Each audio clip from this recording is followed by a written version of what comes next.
Undang-Undang TNI 34 2004 adalah mahakarya penting dalam mendorong reformasi TNI. Ingin menata TNI ke arah yang lebih profesional. Lalu profesionalisme berbicara tentang apa? Profesionalisme paling tidak ada 5 item.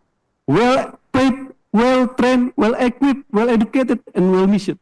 Tentara harus terlatih, tentara harus terdidik, tentara harus kuat persenjataannya, tentara harus sejahtera, dan tentara harus menjalankan misinya secara jelas dan clear. Nah, saya merasa bahwa hari ini, 20 tahun sejak Undang-Undang TNI disahkan, mudah-mudahan semangat kita sama bahwa kita ingin tetap agar militer yang profesional, sehingga agenda-agenda untuk memundurkan itu sesungguhnya agenda-agenda yang tidak baik dalam kehidupan alam reformasi. Jabatan sipil, Undang-Undang TNI 34 2004 jelas bahwa lembaga kementerian hanya duduk di beberapa hal terbatas. Tapi prakteknya data Babinkum TNI menyebutkan, ini waktu saya diskusi di Lemhanas 2023 itu 2.500 prajurit ada di jabatan sipil. Yang menurut saya sudah melampaui yang diatur Undang-Undang TNI 34 2004. Apa implikasinya? Ada pelanggaran terhadap Undang-Undang TNI 34 2004. Karena di dalam pasal 47 itu hanya terbatas untuk A, B, C, dan D. Tapi sekarang banyak di berbagai kementerian. Menurut saya ini pelanggaran dasar Undang-Undang TNI.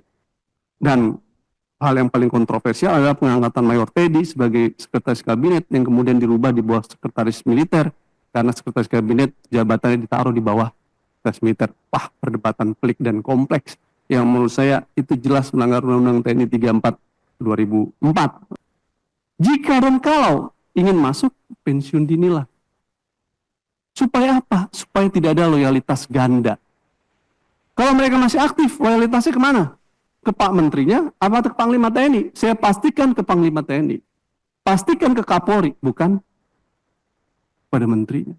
Undang-Undang TNI 34 nih yang terkait prajurit TNI yang aktif menjabat itu, Pak. Jadi prajurit TNI aktif yang menjabat di kementerian atau lembaga lain akan pensiun dini atau mengundurkan diri dari dinas aktif sesuai dengan pasal 45. Oke. Makasih ya, Pak. Baik, pemirsa, kami lanjutkan. Mas Abram, Anda mau menanggapi dulu sebelum kita nanti akan membahas statement yang mungkin bisa meredakan keraguan. Apakah itu cukup kuat statement dari Panglima TNI mengatakan bahwa TNI aktif yang mau masuk jabatan sipil akan pensiun dini atau mengundurkan diri? Silakan. Oke, saya jawab dulu tadi. Saya agak lupa tadi, tapi saya akan mencoba dulu dari Pak Ray dulu. Ya, jadi pertama perwira TNI aktif itu bukan hanya terkait dengan pertahanan militer dengan melawan negara asing, dan itu diatur dalam undang-undang TNI kita seperti membantu tugas di pemerintahan, search and rescue, membantu penanggulangan akibat bencana alam dan lain-lain. Itu adalah salah satu tugas TNI juga. Makanya kalau misalnya ada bencana di suatu daerah, yang pertama kali ke sana pasti TNI Polri.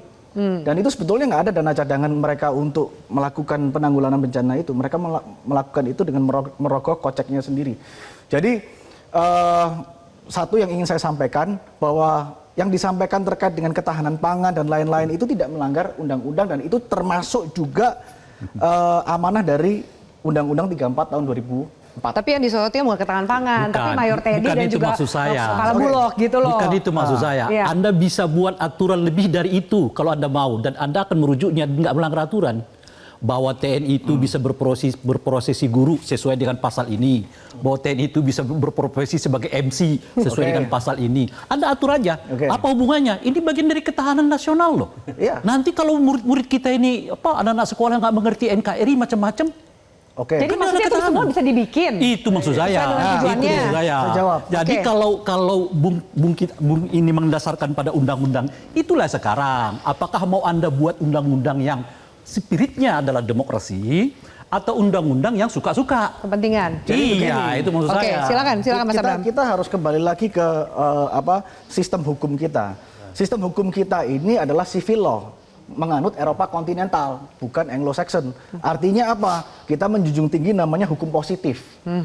Apabila sekarang kita dikatakan, oh ya narkoba ini merupakan pelanggaran tidak pidana, ya itu jadi tidak pidana.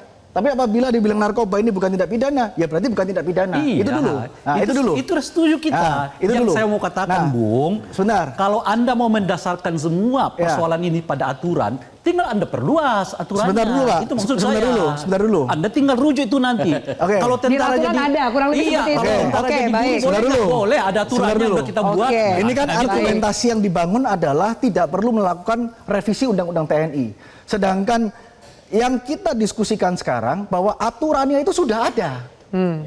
Aturan ini sudah ada dan ini Undang-Undang 34 2004 ini adalah semangat reformasi. Kita dan ini jabatan sipil, penempatan ini adalah semangat reformasi yang batasannya diperluas. Apakah sudah pernah diluas? Pernah diperluas dengan Perpres tahun 2016. Jadi ini bukan barang baru, barang ini. Justru kita menggunakan Memang militer masuk sipil juga bukan barang baru, Mas Abraham. dan satu hal lagi yang ingin saya sampaikan adalah yang perlu digarisbawahi, Iya. penempatan perwira aktif TNI ke dalam jabatan sipil ini itu dibutuhkan keahlian. Apabila tidak ada keahlian tidak boleh. Iya, kan Nah, soal contohnya keahlian- itu soal keahlian harus itu ada kan keahlian yang tidak- dibutuhkan oleh Pengawasannya lembaga dari mana? itu. Supremasi sipil dari legislatif. kita tidak punya badan khusus penilaian keahlian orang. Begini. Nah, begini. Oke, gini. Saya akan bacakan. Terkait. Saya akan bacakan. Oke, baik. Saya Karena akan masalah sendiri kita bacakan kasih dulu ya. pasalnya. Oke, silakan Mas Abraham. Oke, Sebelum dua narasumber yang lain ini semangat sekali menanggapi Anda nih. Nah, ini Yo, oke. saya akan bacakan. Ya. Soalnya kemampuan keahlian itu siapa yang ngatur? Iya, iya. Lalu pengawasannya seperti apa? Bung Teddy bagaimana menilai bahwa yang ahli di bidang itu? Dulu aja Saskap loh, ya kan? Apakah ahli? Saya katakan. Nah, oke. Oke, Anda sudah dapat apa belum? Kalau Ya. saya lempar dulu nih. Jadi gini. Oke. Pasal 47 ayat 3, prajurit yang menduduki jabatan sebagaimana dimaksud dalam ayat 2 didasarkan atas permintaan. Hanya kata kuncinya adalah permintaan, harus ada permintaan dari lembaga atau departemen terkait dengan keahliannya dia. Nah, kuncinya adalah dengan permintaan. Kalau tidak ada permintaan, dia tidak boleh menempatkan prajurit itu sesuka-suka. Perbedaannya apa? Pada waktu dulu zaman Orde Baru, ya, yang dimaksud dengan dui fungsi itu bukan itu, tapi penugas karyaan yang dilakukan oleh Orde Baru itu bukan berdasarkan keahlian, tapi Ya. suka-suka. Lah itu Ya, pelanggarannya titipan di lah situ. gitu ya. Ini titipan, yang ini tak Itu basicnya pelanggarannya adalah di situ. permintaan. Di sini basicnya adalah permintaan. Supaya nggak Oke. misleading, biar Ya, yang gimana? tadi disebut tadi membantu dalam bencana, yang tadi dibantu Itu kita tadi. setuju. Bukan soal itu. Itu namanya military operation others than war, diatur dalam pasal 7 ayat Ya. 2 Undang-Undang TNI. Ya. Itu sifatnya maka dikatakan dalam undang-undang itu perbantuan terhadap sipil, perbantuan terhadap kepolisian, perbantuan. Kenapa disebut perbantuan? Karena itu bukan tugas utamanya. Kalau disebut dengan perbantuan, maka dia tidak di depan. Dia mengikuti supporting, dia mengikuti institusi sipil yang kemudian memang keahliannya di situ. Gitu. KPU misalnya, karena keterbatasan KPU untuk mendistribusikan kotak suara, maka dibutuhkan TNI dengan pesawatnya dan segala macam. Tapi kan bukan berarti TNI bisa masuk ke KPU, kan gitu. Logiknya itu dulu. Itu namanya military operation others than wars. Di banyak negara itu memang harusnya diatur. Ya. Itu yang tugas Komisi 1 saya mau tagih. Harusnya dari 2004 itu diatur undang-undang tugas perbantuan yang memang sampai hari ini tidak dibuat sama Komisi 1. Itu satu hal. Ya. Berbeda dengan yang kita bicarakan hari ini pasal 47. Itu penempatan TNI jabatan sipil. Itu bukan military operation others than war, bukan operasi militer selain perang. Anggaplah Bukan. kurang tepat contoh yang disampaikan. OMSP, operasi militer selain perang, itu sifatnya membantu. Oke. Tapi kalau penempatan TNI jabatan sipil, itu namanya dia leading, dia memimpin institusi sipilnya, dan itu yang mengkhianati spirit reformasi TNI, spirit reformasi sektor keamanan, dan dalam tahap tertentu itu bisa mengancam demokrasi kita yang susah payah. Sejauh mana sih ini mengancam demokrasi supaya bisa dijelaskan lebih jauh? Secara Kan teori, nggak mungkin teman-teman di DPR juga punya niatan untuk mengkhianati demokrasi dan reformasi. saya kira Komisi 1 pasti baca buku bacaan yang salah, Bang Rey.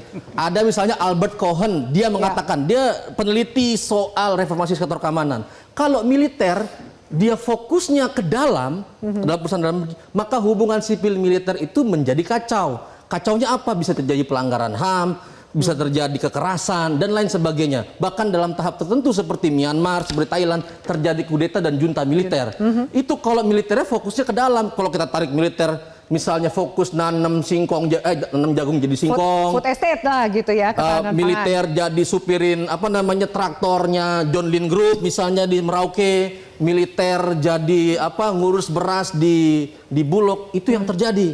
Tapi kalau kita menempatkan militer fokusnya keluar, outward looking, keluar, dia akan menjadi profesional dan hubungan sipil dan militer menjadi bagus. Tidak terjadi pelanggaran HAM, tidak mungkin terjadi junta militer, tidak mungkin terjadi kudeta, karena dia fokusnya keluar. Tapi kalau fokusnya ke dalam, bayangkan kalau ini dilegalkan, perwira militer akan berpikir, ngapain gue berpikir capek-capek di militer baris berbaris memimpin pasukan, mending gue ngurus Bulog gajinya tinggi. Oke, baik, silakan ditanggapi Mas Abraham.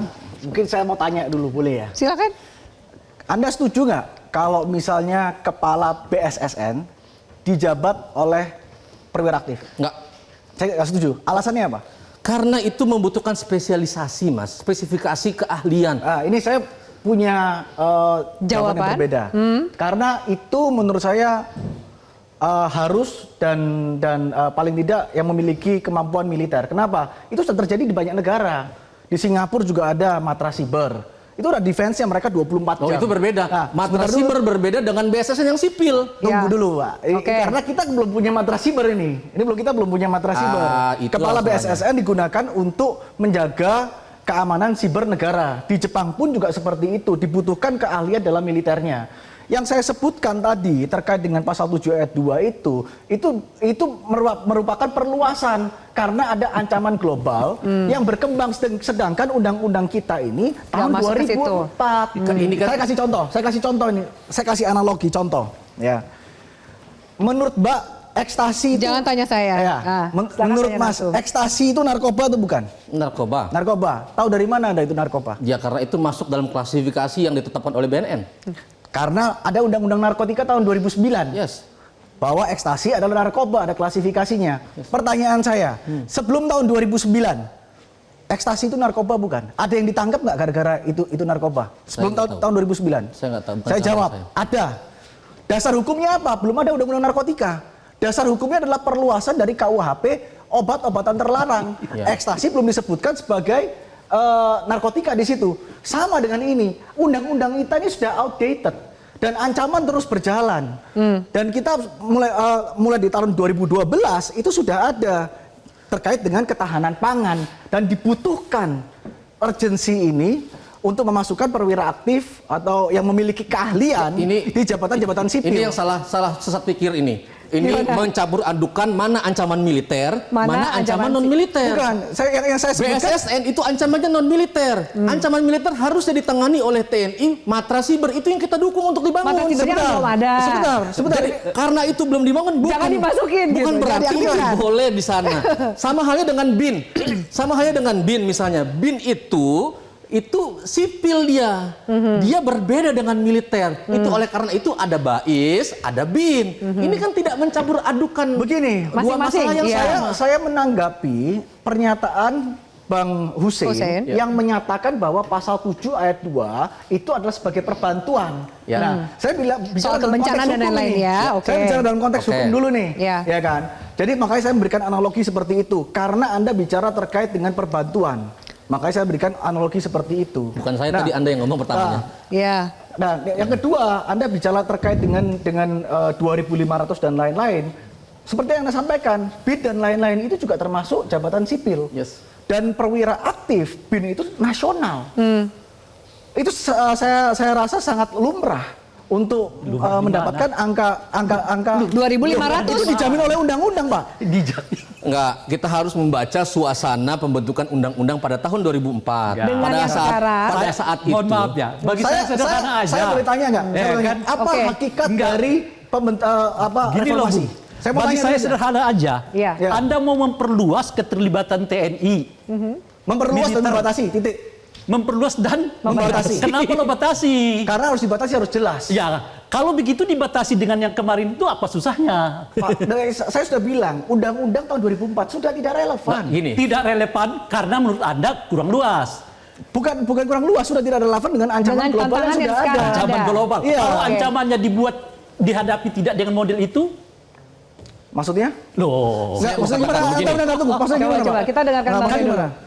menurut Anda ancamannya makin luas. Ya. Cara menghadapinya adalah melibatkan TNI. Militer. Lebih Militer. di dalam ranah-ranah yang dianggap selama ini sivil. Betul. Kalau kita menghadapinya bukan dengan cara itu bagaimana? Nah, oke saya Apa jawab. konsekuensinya Oke, gitu? enggak, Iya, bukan. bagaimana? Ancaman Bagaimana? Bagaimana?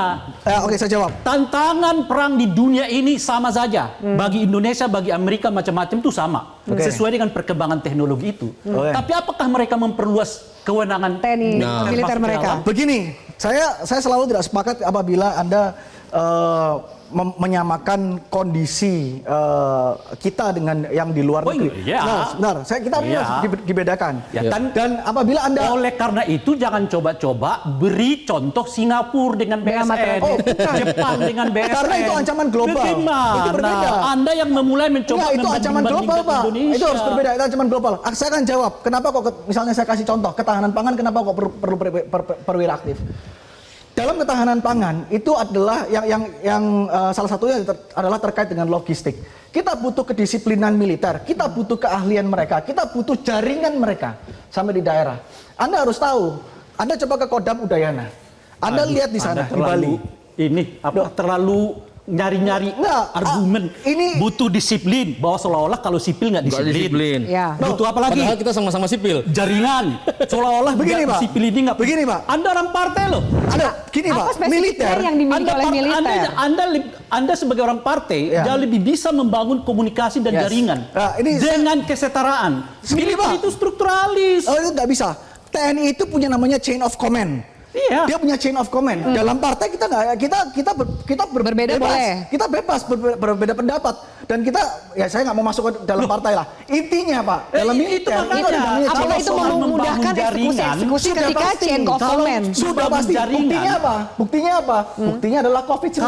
Kalau Nah, ya, karena oke. tunggu. Anda lebih Baik. hebat. Saya belum selesai. Saya Karena belum apa? selesai. Karena Anda lebih bisa berdialog. Coba, saya belum ngomong Ini selesai. Itu tidak bisa terjadi. Tentara itu komando. Saya akan Kecuali masuk arahan. bulognya tentara di sini, tentara di sini, tentara di sini, tentara. Ah, Bisa ini jalan gitu Saya akan loh. kasih contoh. Oke, baik. Saya akan kasih Boleh contoh. kamu Tapi kalau contohnya? di sini Kita tentara, harus jeda dulu. tunggu Kita dulu. harus jeda Kalau dulu. di sini tentara, di Oke. sini adalah sipil kayak dia, emang bisa tiba-tiba saja Akan kamu ikuti ikut komando instruksi itu jalan. gitu kan. Bentar, ini. Soal loyalitas. Oke, Aduh. baik. Kita harus jeda pemirsa. Kami lanjutkan sesaat lagi soal loyalitas.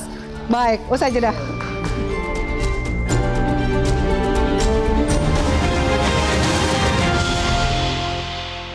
Jelajahi cara baru mendapatkan informasi. Download Metro TV Extend sekarang.